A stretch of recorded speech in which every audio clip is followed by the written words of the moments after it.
que é o fascismo? Talvez a melhor pergunta a se fazer quando nós iniciamos a abordagem deste assunto é modificar a pergunta, é indagar como é o fascismo, ou melhor ainda, como foi o fascismo, como foram os vários fascismos e como eles têm sido na atualidade. Essa não é uma distinção de só menos importância, porque nós podemos partir de uma definição prévia de fascismo, a priorística, e a partir desta definição tentar encaixar as várias realidades históricas mais ou menos dentro desse conceito. Este foi um padrão de conduta que levou muitos intelectuais brasileiros a minimizar o ressurgimento de uma experiência fascista no Brasil a partir de 2013 e que chegou ao poder em 2018. Todos vão se lembrar que alguns diziam o bolsonarismo não pode ser fascismo. O bolsonarismo ele não tem um partido organizado de massas. Ou o bolsonarismo é liberal ou neoliberal e o fascismo era estatizante. Enfim, dependendo de um conceito a priori, nós poderíamos definir se a experiência bolsonarista ou a experiência de Orbán na Hungria, ou a experiência polonesa, ou a experiência de qualquer outro país atual, seria ou não fascista. Não é esse o caminho que nós propomos nesse curso. Nós procuramos descrever e narrar diversas experiências fascistas para, a partir da narrativa histórica, chegar a uma conceituação plena de densidade histórica,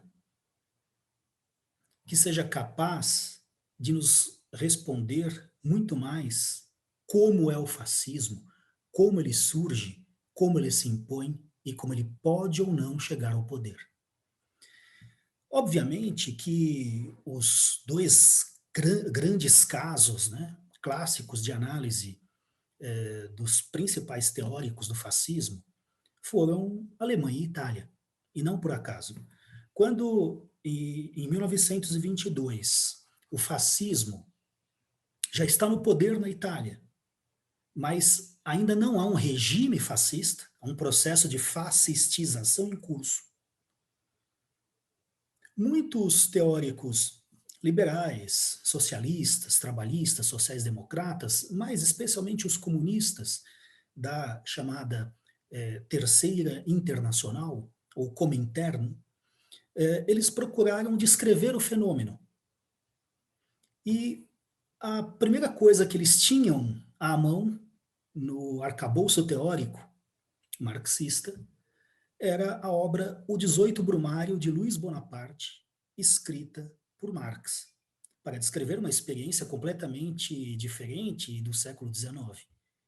Marx analisava como as lutas de classes na França, antes e durante a chamada Primavera dos Povos de 1848, acabou levando a um processo em que a burguesia francesa descartou seus representantes políticos, portanto, sacrificou a sua existência política em nome da sua existência econômica, cedendo o poder a um príncipe-presidente que mais tarde será um imperador, Napoleão III, que aparentemente vai governar acima das classes. Vai reprimir todas as classes, mas em nome da salvação da propriedade burguesa, e aliás ele vai abrir um período de grande ascenso econômico da França, de grandes investimentos e de elevação dos lucros da burguesia que, como eu disse, sacrifica sua existência política porque prefere sobreviver do ponto de vista econômico sem os seus representantes tradicionais. Ora, apesar dessa diferença abissal que existe entre o século XIX e o século XX, De fato, há no 18 Brumário de Luiz Bonaparte uma ideia muito interessante para se descrever o fenômeno, que é essa que eu acabei de citar. O processo pelo qual a burguesia abdica do poder político, porque não pode mantê-lo numa situação de estabilidade, de normalidade, entre aspas, e cede o poder a uma força que lhe é externa e que lhe é estranha. Obviamente que nós não podemos falar de fascismo no século XIX. O fascismo é uma experiência que historicamente surge da Primeira Guerra Mundial. É claro que nós vamos encontrar antecipações do fascismo. Por exemplo,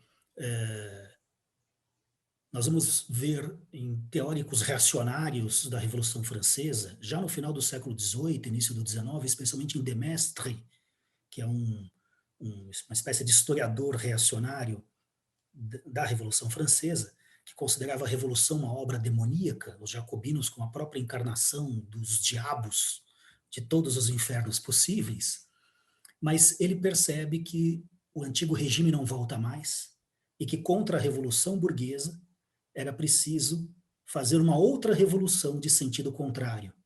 Ou seja, não se tratava mais de uma restauração, mas de uma revolução reacionária. Isso tem muito a ver com fascismo, mas não é fascismo. Né? Ainda não há fascismo no século XIX. Porque uma das condições que permitem a explicação do surgimento do fascismo, como eu disse, é conjuntural, é a guerra mundial, mas é também uma outra que é estrutural, que é o imperialismo. O imperialismo está indissoluvelmente ligado ao próprio desencadeamento da Primeira Guerra Mundial, mas ele também está vinculado à emergência da experiência fascista. E isso os teóricos da Internacional Comunista, nos anos 20, perceberam muito bem. Eles vincularam o fenômeno do fascismo com o predomínio do grande capital monopolista, uma das características da fase imperialista. Ou seja, aquele capitalismo baseado na concorrência entre vários capitais privados tinha dado lugar a um capitalismo em que, ao lado do setor concorrencial, predominou um setor oligopolista ou monopolista. Ou seja, os capitais que foram se centralizando, especialmente se concentrando, ou seja, adquirindo grande capacidade de inversão em maquinaria, ou seja, aumentando a sua composição orgânica, esses capitais, cada vez mais concentrados, eles puderam impor preços administrados ao mercado, derrotar ou submeter o setor concorrencial, mas principalmente se imbricar, se ligar, se vincular com um Estado que teria que ser cada vez mais autoritário, no limite ditatorial, para defender a expansão de um espaço econômico para esse grande capital monopolista que pratica a concorrência monopolista.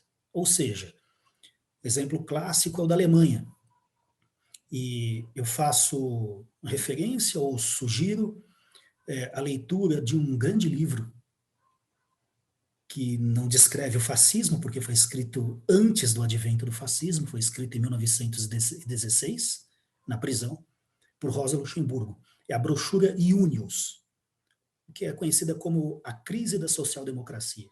Nesse livro, ela mostra como o grande capital alemão ele cresce ligado ao fortalecimento do Estado monarquista, monárquico, autoritário, prussiano.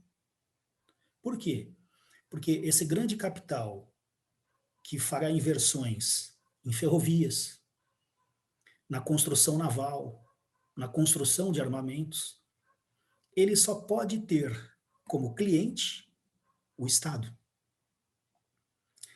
Não só o Estado que compra, né, os seus produtos, mas também um Estado que pretende aumentar o espaço vital alemão para as inversões deste grande capital monopolista. Por exemplo, a construção de uma ferrovia, de ferrovias na Turquia, que é um exemplo que a Rosa Luxemburgo dá no livro. Ela só é possível a partir da ação diplomática decisiva do Estado alemão em defesa dos seus capitalistas. Agora, a Alemanha, assim como a Itália em menor medida, também o Japão, também Portugal e Espanha, em menor medida, são países imperialistas,